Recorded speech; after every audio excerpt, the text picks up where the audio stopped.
चाहे उसके निवासियों का 10वां अंश भी रह गया तो भी वह नाश किया जाएगा, परंतु जैसे छोटे या बड़े बांज वृक्ष को काट डालने पर भी उसका ठूंठ बना रहता है, वैसे ही पवित्र वंश उसको ठहरेगा। परमेश्वर, and let's go to Isaiah 11 verse 1 and 2. Okay? पवित्र वंश ठूंठ ठहरेगा, और तब लिखा हुआ है यिशै के ठूंठ से एक डाली फूट निकलेगी, पवित्र वंश से। जो वंश पवित्र बचा रहेगा, दशवांश से भी कम रहेगा, 10वां अंश से भी कम रहेगा। It will be less than 1/10. It will be, मतलब अगर क्रिश्चियनिटी 2 मिलियन है पॉपुलेशन क्रिश्चियनिटी का, लेट्स से 20 लाख, तो उसका 10% हो गया 2 लाख, 10 में से। परमेश्वर बोल रहे हैं उससे भी कम लोग उन लोगों में गिने जाएंगे जिसको रेमिनेंट बोलते हैं, बचे हुए लोग। वो रहेगा पवित्र वंश। बाकी फलवंत नहीं होंगे। जो फलवंत होगा, जो 100 गुना फल लाने वाला है, वो उस ठूंठ से फल लाएंगे। वो उन लोग हैं जिनको काट डाल दिया गया है, क्योंकि परमेश्वर देखे ये 30 गुना, ये 60 गुना फल लाया, तो जब कोई डाली 30 गुना 60 गुना फल लाता है तो परमेश्वर क्या करते हैं? छांटते हैं, राइट? छांटते हैं। जो फलवंत होता है उसको, उस पे और भी उसको धार का, तलवार का जो धार है वो उसको और भी मिलता है। जिस पे धार, जो फलवंत नहीं है, वो डाली, वो झाड़ी तो एक ही बार तलवार जाता है, उसको धार एक ही बार मिलता है। लेकिन जो फलवंत झाड़ी उसको बार बार मिलते जाता है, बार बार मिलते जाता है।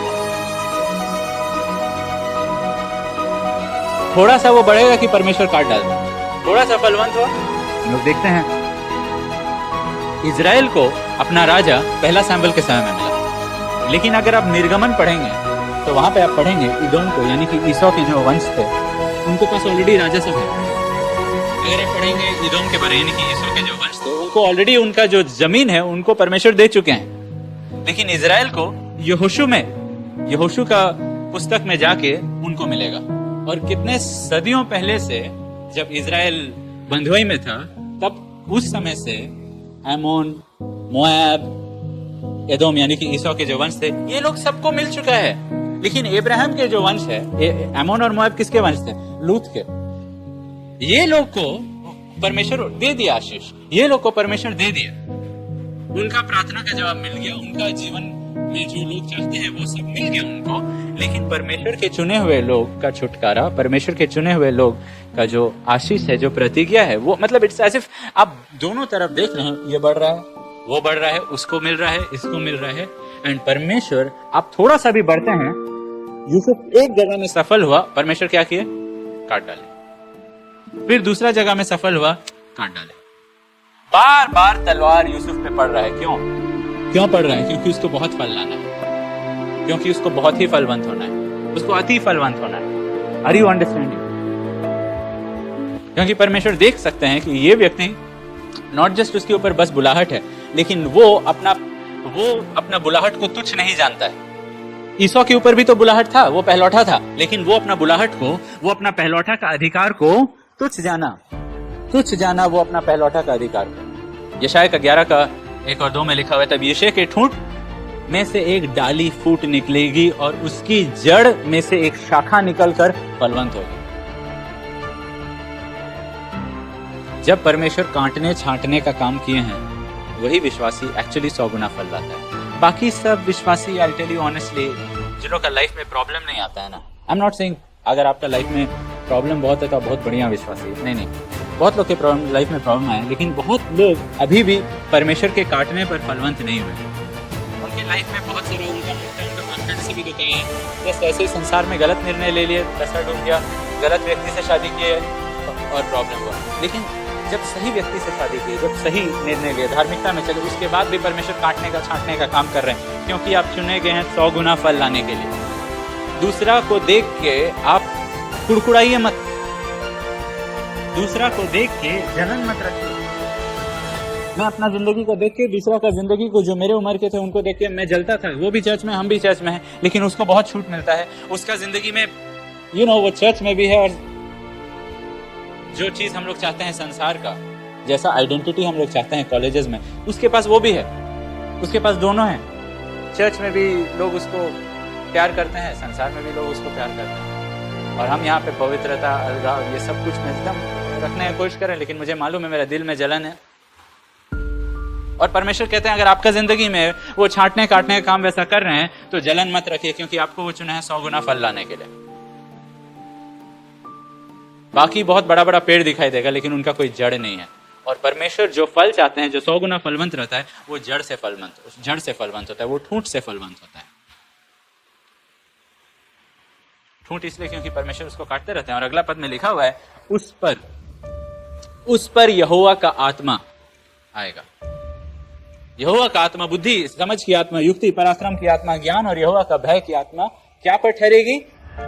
वो जड़ से जो शाखा निकले है ना, उस पर, वो जड़, वो ठूंठ पर, वो पवित्रता, वो पवित्र ठूंठ पे, उस पर the fullness of the Holi spirit will rest. Not वो लंबा सा बड़ा बड़ा पेड़, बड़ा बड़ा वृक्ष पे, उन पर नहीं।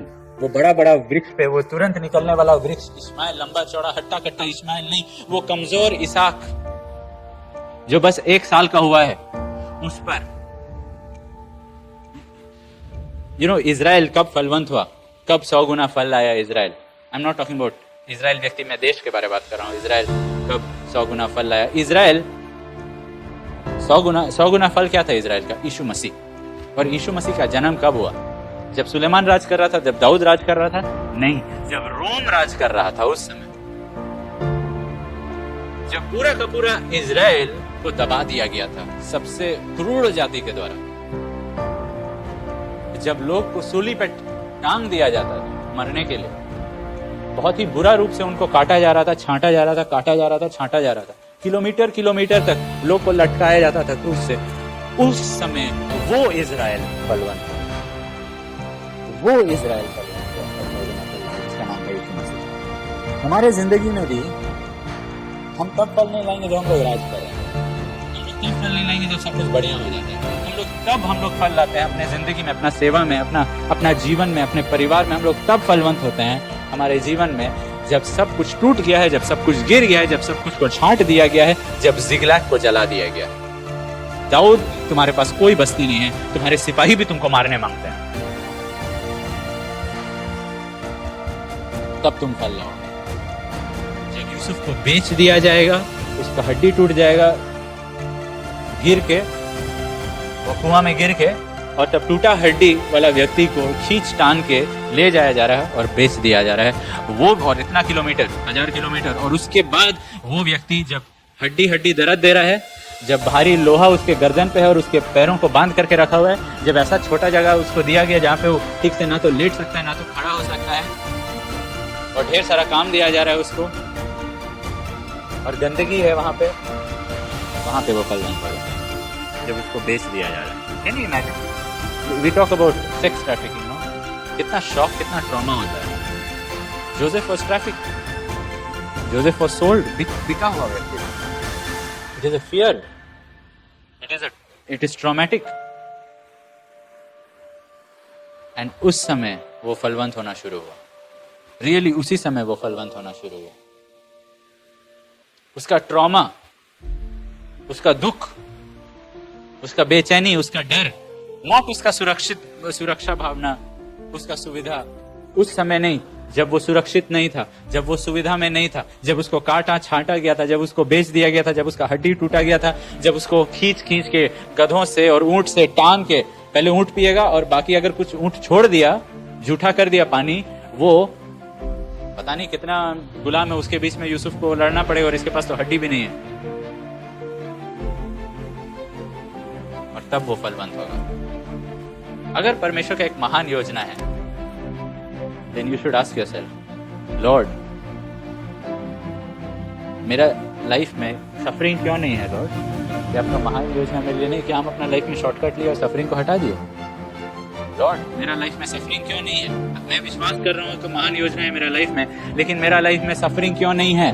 परमेश्वर एक डिवाइन रिडक्शन प्लान रखे हैं, छठी का प्लान रखे हैं, ताकि व्यक्ति का एक डिवाइन एक्सपेंशन हो, कोई भी डिवाइन एक्सपेंशन नहीं होगा डिवाइन रिडक्शन के बिना। परमेश्वर का जो मेथड है, तरीका है किसी को बढ़ाने का, उन्नति लाने का, एक्सपैंड करने का, वो पहले शुरुआत होता है घटाने से। पहले उसको घटाएंगे परमेश्वर। फिलिपियों का 2 में क्या लिखा हुआ है कि अंत में परमेश्वर यीशु मसीह को एक ऐसा नाम मिला, सबसे ऊंचा नाम है, बहुत बहुत बड़ा नाम, लेकिन उससे पहले लिखा हुआ है कि पहले वो अपने आप को एक दास के, मनुष्य का रूप धारण किया, दास के रूप, और शून्य बनाया गया। He was reduced and then he expanded. Gradual expansion जैसा कुछ भी चीज नहीं है परमेश्वर के राज्य में कि धीरे धीरे मैं बढ़ रहा हूं, नहीं। परमेश्वर का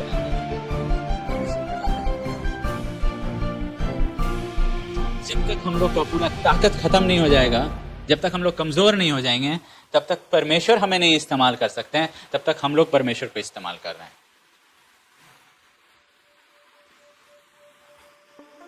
तब तक हम लोग चर्च में वो करना चाहेंगे जो हम लोग चाहते हैं, तब तक हम लोग क्रिश्चियनिटी में वो करना चाहेंगे जो हम लोग चाहते हैं, तब तक हम लोग जीवन में वो करना चाहेंगे जो हम लोग चाहते हैं, और परमेश्वर का आशीष मांगेंगे, परमेश्वर से एक टिकट मांगेंगे पास होने के लिए। इब्राहिम, तुम 75 वर्ष के हो, अभी समय नहीं है कि मैं तुम्हें बेटा दूं। क्यों? अभी भी तुम में क्षमता है बेटा पैदा करने का। हम रुकेंगे जब जैसा तुम्हारा आयु बढ़ते जाएगा, जैसा समय पार होते जाएगा, समय तुमको कमजोर कर देगा। 25 साल पार होगा और समय तुमको कमजोर कर देगा। तुम्हारा बॉस तुमको कमजोर कर देगा याकूब, समय तुमको कमजोर कर देगा इब्राहिम। और जब तुम 99 वर्ष के हो जाओगे, अब जब समय बीतता हुआ समय तुमको कमजोर कर दिया, तुम्हारा ससुराल तुमको कमजोर कर देगा मूसा, तुम्हारा बॉस तुमको कमजोर कर देगा याकूब, तुम्हारे भाई तुमको कमजोर कर देंगे यूसुफ, पोटीफर की पत्नी तुमको, तुम्हारा नाम, तुम्हारा धंधा, तुम्हारा बिजनेस को कमजोर कर देगी, तुम्हारे करियर को कमजोर कर देगी। और जब तुम कमजोर हो जाओगे, जब सिर्फ तुम्हारा ठूंठ बाकी रहा है, जब लोग भूल जाएंगे तुमको, तब तुम फलवंत होगे। जब तक तुम अपना, ताकि लोग तुमको याद करे, लोग तुमको लाइक करे, लोग कमेंट करके तुमको अप्रिशिएट करे, जब तक तुम तारीफ जितने मांगते हो संसार में, सोसाइटी में, जब तक वो चीज, जब तक तुम अपने आप को और आगे डालते रहोगे यूसुफ, तब तक कुछ नहीं उत्पन्न होने वाला है। तुम कहोगे भी प्लीज हमको याद करना जब तुम राजभवन जाते हो। वो बेकर को बोला, यूसुफ बेकर को बोला, बेकर उसको भूल गया। कब बेकर उसको भूल गया? हम लोग का हर एक कोशिश आगे आने का, हर एक दरवाजा आगे बढ़ने का, जब तक परमेश्वर छांट काट के हम लोग के मन से वो इच्छा को ही मिटा दे, और हम लोग के पास कोई तरीका नहीं है। प्लीज हमको रेकमेंड कीजिए, प्लीज। बोले बीज बोया गया, अगला दिन वो बीज बड़ा सा वृक्ष बन गया, और क्या हुआ? आकाश के पक्षी क्या है? दुष्ट आत्मा। वही तो है आकाश का पक्षी जो आके बीज को ले आया। बाबिलोन भी है, कितना बड़ा है। Most of these mega structures of Christianity, organizations of Christianity, not mega movements of the Holy Spirit, mega organizations are falling. एक के बाद एक के बाद एक के बाद एक के बाद एक के बाद एक।